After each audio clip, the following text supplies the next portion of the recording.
സിനിമയുടെ തുടക്കത്തിൽ തന്നെ കാണിക്കുന്നത് ഹെയ്ൻസ് വില്ല എന്ന് പറയുന്ന ഒരു വലിയ ബംഗ്ലാവാണ്. അവിടെ ഇപ്പോ നോനി എന്ന് പറയുന്ന ഒരു പെൺകുട്ടി ഒരു കൊടൂര കൊലയാളിയിൽ നിന്ന് രക്ഷപ്പെട്ട് ഒരു ചെറിയ അലമാരയിൽ കയറിയിരിക്കുകയാണ്. കൊലയാളിയാകട്ടെ അവളിരിക്കുന്ന റൂമിലേക്ക് വന്നു കട്ടിലിനടിയിലും മറ്റുമൊക്കെ അരിച്ചു പെറുക്കുന്നു. അധികം വൈകാതെ തന്നെ ആ ഒരു കൊലയാളി നോനിയെ കണ്ടെത്തി. പിന്നെ പറയണ്ടല്ലോ, ആ കുട്ടിയുടെ കാര്യം ഏകദേശം തീരുമാനമായി. ഓടി രക്ഷപ്പെടാനായിട്ട് നോനി ശ്രമിച്ചെങ്കിലും നടന്നില്ല.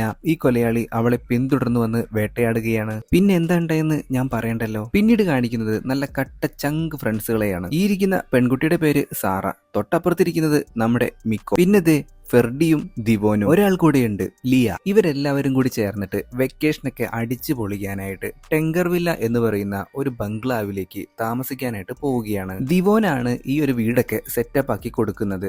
വളരെ ബഡ്ജറ്റ് ഫ്രണ്ട്ലി ആയിട്ടാണ് നമ്മുടെ യാത്ര എന്നൊക്കെ ദിവോൻ പറയുന്നു. നമ്മൾ സിനിമയുടെ തുടക്കത്തിൽ കണ്ട ആ ഒരു ബംഗ്ലാവിലേക്കാണ് ഇവരിപ്പോ താമസിക്കാനായിട്ട് പോകുന്നത്. ഇവരുടെ കൂട്ടത്തിലുള്ള സാറയ്ക്ക് ഒരു പ്രത്യേകതയുണ്ട്.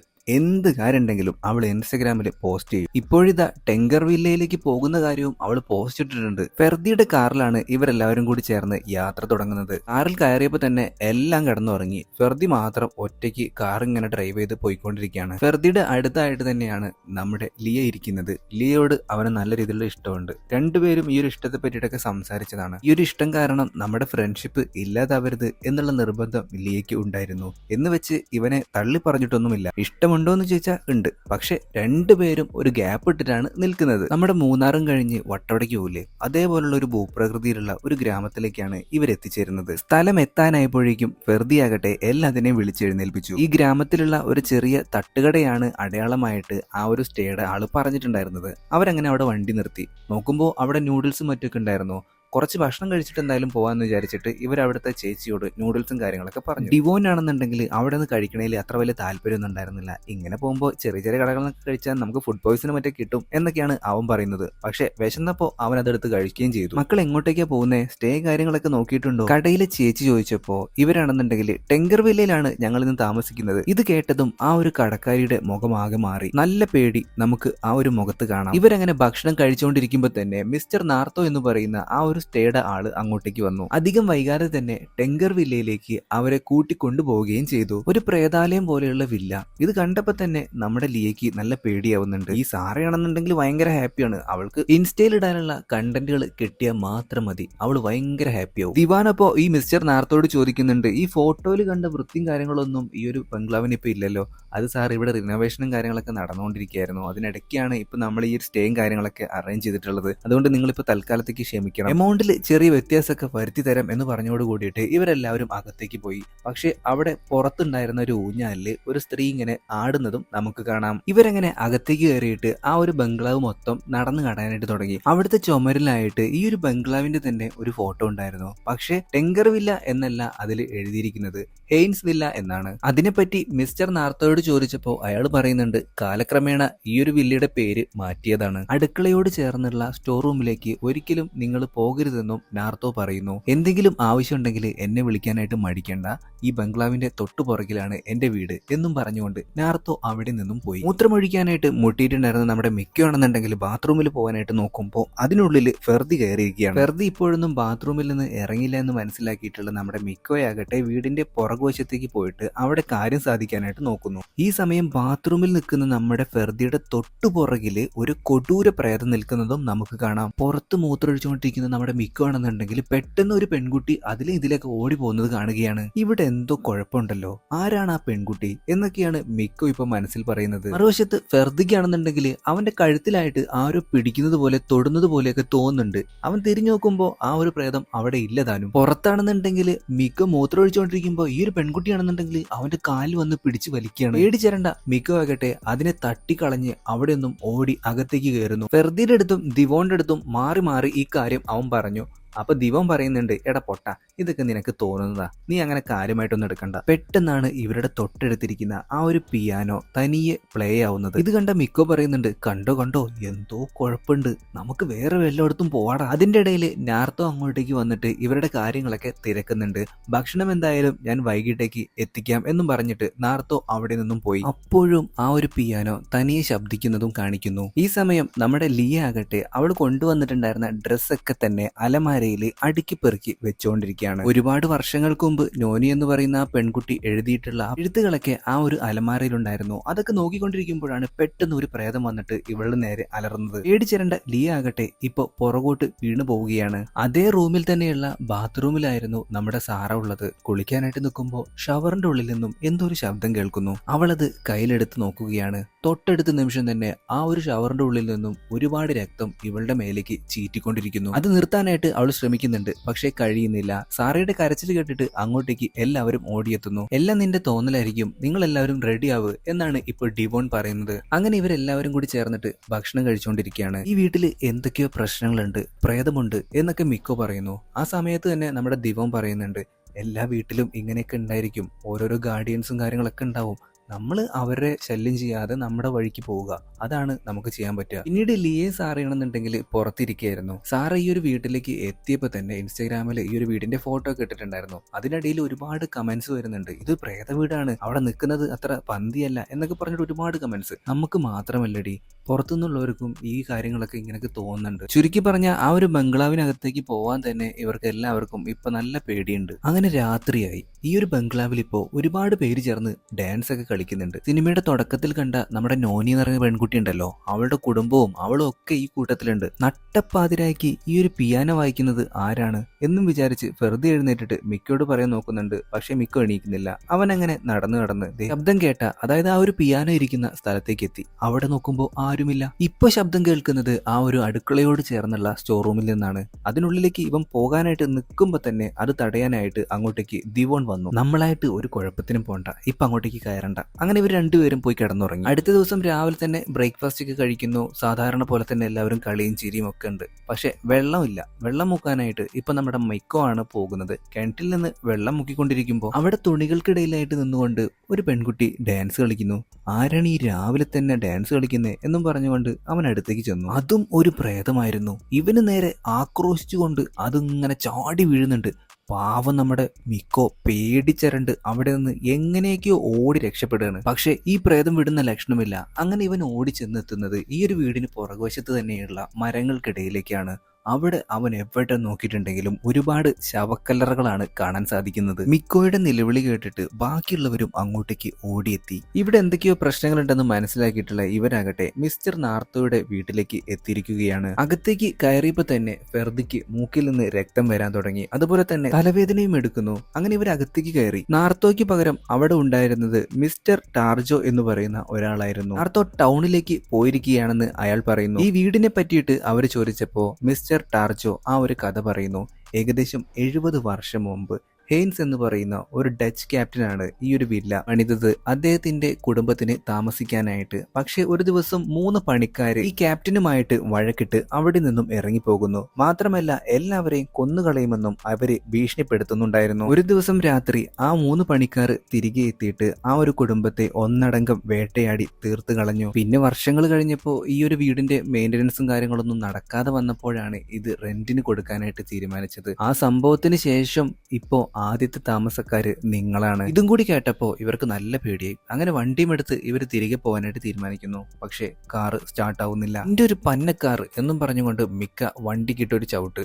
ഫെർദിക്കാണെന്നുണ്ടെങ്കിൽ അത് ഒട്ടും ഇഷ്ടപ്പെട്ടില്ല. ഫെർദി അങ്ങനെ ടാർജോയെ വിളിച്ച് കാര്യം പറഞ്ഞു. കാർ നന്നാക്കാനായിട്ട് ആരെങ്കിലും ഒന്ന് സെറ്റാക്കി തന്നെ. ലീ ആകട്ടെ ഇപ്പൊ ഷെൽഫിൽ നിന്നും ഗ്ലാസ് ഒക്കെ എടുത്തുകൊണ്ടിരിക്കുകയാണ്. അതിനുള്ളിൽ ഒരു പ്രേതം ഉണ്ടായിരുന്നു. ഒറ്റ നോട്ടത്തിൽ അവൾ കണ്ടിട്ടുണ്ടായിരുന്നില്ല. സംശയം തോന്നിയിട്ട് അവള് വീണ്ടും തുറന്നു നോക്കാണ്. പക്ഷെ അതിനുള്ളിൽ ഒന്നുമില്ല. നേരത്തെ വണ്ടിക്കിട്ട് ചവിട്ടിയതിനും വഴക്ക് പറഞ്ഞതിനും ഒക്കെ മിക്കോ ഇപ്പൊ ഫെർദിയോട് ക്ഷമ ചോദിക്കുന്നു. ഇവരെങ്ങനെ വീണ്ടും വളരെ സന്തോഷത്തോടു കൂടിയിട്ട് വൈനും മറ്റൊക്കെ കഴിച്ചുകൊണ്ടിരിക്കുകയാണ്. അതിനിടയിൽ സാറ പറയുന്നുണ്ട്, ഒരു കിടിലൻ സെൽഫി എനിക്ക് എടുത്തു തന്നെ, ഫെർദിക്കാണ് കൈക്ക് നല്ല നീട്ടമുള്ളത് എന്നും പറഞ്ഞുകൊണ്ട് ഫോൺ അവന്റെ കൈ കൊടുത്തു. ഇവരങ്ങനെ ഫോട്ടോ എടുത്തു. പക്ഷെ ആ ഫോട്ടോ ക്ലിക്ക് ആകുമ്പോൾ തന്നെ എല്ലാവരുടെയും മുഖം വികൃതമാവുന്നതും നമുക്ക് കാണാം. അന്ന് രാത്രി കിടന്നുറങ്ങുമ്പോൾ നമ്മുടെ സാറയുടെ തൊട്ടടുത്തേക്ക് ഒരു പ്രേതം വരുന്നുണ്ട്. ഇവളാണെന്നുണ്ടെങ്കിൽ ഒരക്ഷരം മിണ്ടാതെ ഇങ്ങനെ പേടിച്ച് വിറച്ച് നിൽക്കുമ്പോൾ അതാണെന്നുണ്ടെങ്കിൽ ഇവളുടെ കഴുത്തിന് കയറി പിടിക്കുന്നു. സാറ അപ്പൊ തന്നെ നിലവിളിക്കാനായിട്ട് തുടങ്ങി. ഇത് കേട്ടിട്ട് നമ്മുടെ ലിയ എഴുന്നേറ്റു.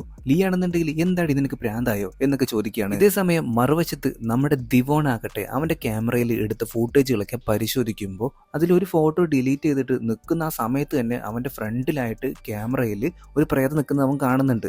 പെട്ടെന്ന് അവൻ ആ ഒരു ക്യാമറ മാറ്റിയിട്ട് നോക്കുമ്പോൾ അവിടെ ഒന്നും കാണാനുമില്ല. നാർത്തോ സ്ഥലത്തില്ലാത്തതുകൊണ്ട് തന്നെ ഇവർക്കുള്ള ഭക്ഷണമൊന്നും അവൻ എത്തിച്ചിട്ടുണ്ടായിരുന്നില്ല. രാത്രി ആയപ്പോഴത്തേക്കും എല്ലാത്തിനും നല്ല രീതിയിൽ വിശക്കുന്നുണ്ട്, നമുക്ക് എല്ലാവർക്കും പുറത്തു വിട്ട് കഴിച്ചാലോ എന്നും പറഞ്ഞുകൊണ്ട് ഇവർ പുറത്തേക്ക് ഇറങ്ങാൻ നിൽക്കുമ്പോൾ ലിയ മാത്രം എനിക്കെങ്ങും വയ്യ എന്ന് പറഞ്ഞിട്ട് അവൾ അവിടെ തന്നെ ആ ഒരു വീട്ടിൽ തന്നെ കിടക്കാണ്. ബാക്കിയുള്ള എല്ലാവരും തന്നെ ഈ ഒരു ഗ്രാമങ്ങളിലേക്ക് ഇറങ്ങിയിട്ട് അവിടെ ഉണ്ടായിരുന്ന ഒരു ചെറിയ തട്ടുകടയിലേക്ക് ഇപ്പോൾ എത്തിയിട്ടുണ്ട്. നൂഡിൽസും ജ്യൂസും മാത്രമാണ് അവിടെ ഉണ്ടായിരുന്നത്. അങ്ങനെ അതവര് ഓർഡർ ചെയ്തു. അപ്പോഴാണ് സാറ ഇൻസ്റ്റഗ്രാമിൽ പോസ്റ്റ് ചെയ്ത ആ ഒരു ഫോട്ടോയിൽ ഇവരുടെ മുഖം മൊത്തം വികൃതമായിരിക്കുന്നത് അവൾ കാണുന്നത്. ബാക്കി എല്ലാവർക്കും അവൾ അത് കാണിച്ചു കൊടുത്തു. അപ്പോഴേക്കും നൂഡിൽസും ജ്യൂസും എത്തി. ഇവിടെ നമ്മുടെ വീട്ടിലാണെന്നുണ്ടെങ്കിൽ ലിയയുടെ തൊട്ടടുത്തായിട്ട് ഒരു പ്രേതം വന്നിട്ട് ഇവളെ കെട്ടിപ്പിടിച്ച് കിടക്കാണ്.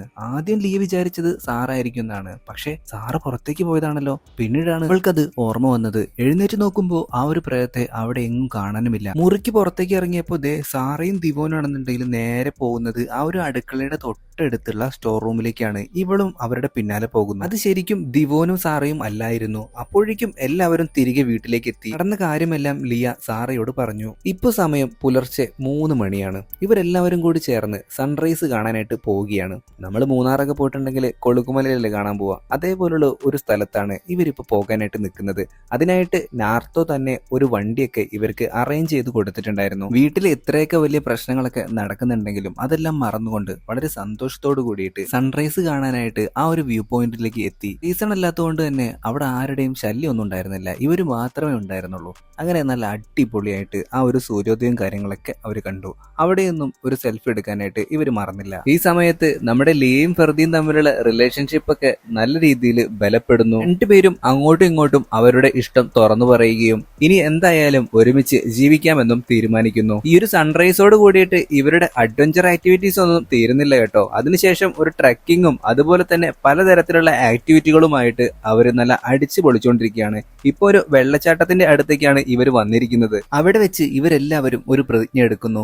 ജീവിതത്തിൽ എന്തൊക്കെ പ്രശ്നങ്ങൾ ഉണ്ടായിട്ടുണ്ടെങ്കിലും നമ്മുടെ ഫ്രണ്ട്ഷിപ്പ് ഒരിക്കലും അവസാനിക്കില്ല, എന്നും നല്ല കൂട്ടുകാരായിട്ട് നമ്മൾ ഒരുമിച്ച് ജീവിക്കും. സമയം അടുക്കളയുടെ ഭാഗത്തുള്ള ആ ഒരു സ്റ്റോർ റൂമിൽ നിന്നും ഒരു വയസ്സായിട്ടുള്ള സ്ത്രീ എഴഞ്ഞെഴഞ്ഞ് ഇപ്പൊ പുറത്തേക്ക് വരുന്നു. അപ്പൊ തന്നെ ഫെർഡിക്ക് ഒരു ഫോൺ കോൾ വന്നു. അവനത് ലൗഡ് സ്പീക്കറിൽ ഇട്ടിട്ടുണ്ടായിരുന്നു. നാർത്തോയാണ് വിളിച്ചത്. ഇവന്റെ വണ്ടി ശരിയാക്കിയിട്ടുണ്ട്, ബംഗ്ലാവിലേക്ക് വണ്ടിയുമായിട്ട് വരണമെന്നാണ് ഇപ്പൊ ഫെർദി നാർത്തോയോട് പറയുന്നത്. കുറച്ചു നേരം കൂടി ഈ ഒരു വെള്ളച്ചാട്ടത്തില് ആർത്തുല്ലസിച്ച ശേഷം ഇവരങ്ങനെ ആ ഒരു ബംഗ്ലാവിലേക്ക് തന്നെ തിരികെ പോകുന്നു. പിന്നീട് കാണിക്കുന്നത് ഒരു ഫ്ലാഷ് ബാക്ക് ആണ്. അന്ന് ഹെയ്ൻസ് വില്ലയിൽ എന്താണ് നടന്നതെന്ന് നമുക്ക് നോക്കാം. സിനിമയുടെ തുടക്കത്തിൽ കണ്ട നോണി എന്ന് പറയുന്ന പെൺകുട്ടി ഉണ്ടല്ലോ, അവളുടെ ശരിക്കും വിളിക്കുന്ന പേരെന്ന് പറയുന്നത് മോറിസ് എന്നാണ്. അവളുടെ ബർത്ത്ഡേ ആയിരുന്നു. അത് ആഘോഷിച്ചുകൊണ്ടിരിക്കുമ്പോഴാണ് ഇവിടെ നിന്നും തെറ്റിപ്പോയിട്ടുണ്ടായിരുന്ന ആ 3 പണിക്കാരുണ്ടല്ലോ ഈ ഒരു വീട്ടിലേക്ക് കടന്നിട്ട് ഈ ഫാമിലിയെ മൊത്തം ഒന്നടങ്കം തീർത്ത് കളയുന്നത്. മിസ്റ്റർ ടാർജോയും നമുക്കവിടെ കാണാം. അതായത് ഇവരോട് ഈ കഥയും കാര്യങ്ങളൊക്കെ പറഞ്ഞു കൊടുത്ത മിസ്റ്റർ ടാർജോ ഒരു പ്രേതമായിരുന്നു. ഈ 3 കൊലയാളികളും അവിടുത്തെ വേലക്കാരികളെ പോലും വെറുതെ വിട്ടില്ല,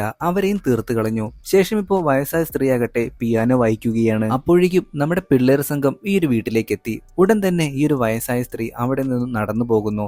ഇത് നമ്മുടെ ഫെർദി കാണുകയും ആ അടുക്കളയുടെ ഭാഗത്തായിട്ട് ഒരു വയസ്സായ സ്ത്രീയെ ഞാൻ കണ്ടെന്നും അവൻ പറയുന്നു. അങ്ങനെ ഇവരാണെന്നുണ്ടെങ്കിൽ മനസ്സില്ലാ മനസ്സോട് കൂടിയിട്ട് ആ ഒരു സ്റ്റോർ റൂമിൽ എന്താണെന്ന് അറിയാനായിട്ട് അതിനുള്ളിലേക്ക് കയറുന്നു. ഫെർദിയും ദിവോണും മാത്രമാണ് ഉള്ളിലേക്ക് കയറിയത്. ആ നിലവറയ്ക്കുള്ളിലായിട്ട് ഇവരുടെ ഫാമിലിയിൽ ഉണ്ടായിരുന്ന എല്ലാവരുടെയും ഫോട്ടോസും മറ്റൊക്കെ ഉണ്ടായിരുന്നു. മിസ്റ്റർ ടാർജോ പറഞ്ഞത് സത്യമാണെന്ന് ഇവർക്ക് മനസ്സിലായി. വർഷങ്ങൾക്ക് മുമ്പുള്ള ടാർജോയുടെ ഫോട്ടോയും അവിടെ ഉണ്ടായിരുന്നു. ഇത് കണ്ട ദിവോന്റെയും ഫെർഡിയുടെയും കിളി പോയി. ഒരുപാട് തെരച്ചിലിനൊടുവിൽ ആ വയസ്സായിട്ടുള്ള അമ്മമ്മയെ ഇവർ കണ്ടെത്തുന്നു.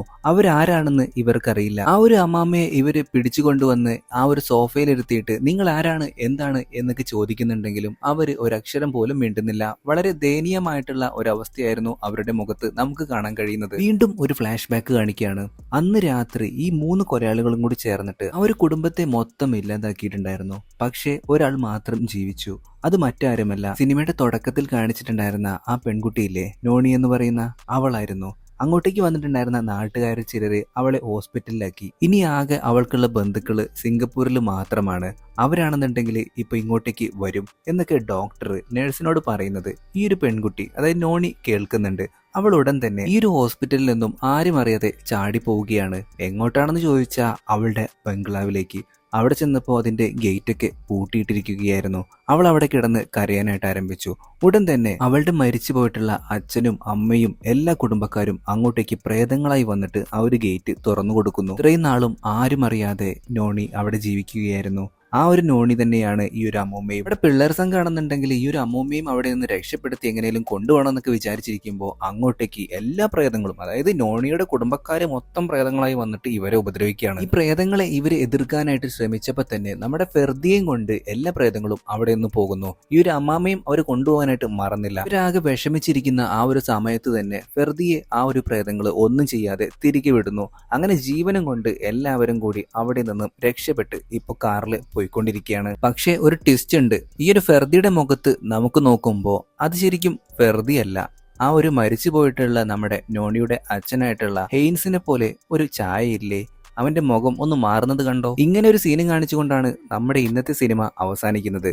കുട്ടുക്കൻ സെമ്പിലാൻ സെത്താൻ 2023 പുറത്തിറങ്ങിയിട്ടുള്ള സിനിമയാണ്. ഇംഗ്ലീഷിൽ കേഴ്സ്ഡ് വില്ല എന്നും പറയും. അത്യാവശ്യം കണ്ടിരിക്കാവുന്ന കുഴപ്പമില്ലാത്ത നല്ലൊരു സിനിമ, അത്രയേ ഉള്ളൂ. അപ്പോൾ ഇന്നത്തെ വീഡിയോ എല്ലാ കൂട്ടുകാർക്കും ഇഷ്ടപ്പെടണമെങ്കിൽ ലൈക്ക് ചെയ്യാനും ഷെയർ ചെയ്യാനും മറക്കരുത്. പ്രത്യേകിച്ച് ആദ്യമായിട്ടാണ് കൂട്ടുകാർ നമ്മുടെ ഈ ഒരു കൊച്ചു ചാനൽ കാണുന്നെങ്കിൽ ഇപ്പം തന്നെ ഒന്ന് സബ്സ്ക്രൈബ് ചെയ്തേക്കുക. പുതിയൊരു വീഡിയോ ആയിട്ട് നമുക്ക് വീണ്ടും കാണാം. അതുവരെ എല്ലാവരും നല്ല ഹാപ്പി ആയിട്ടിരിക്കുക. Tata, bye bye.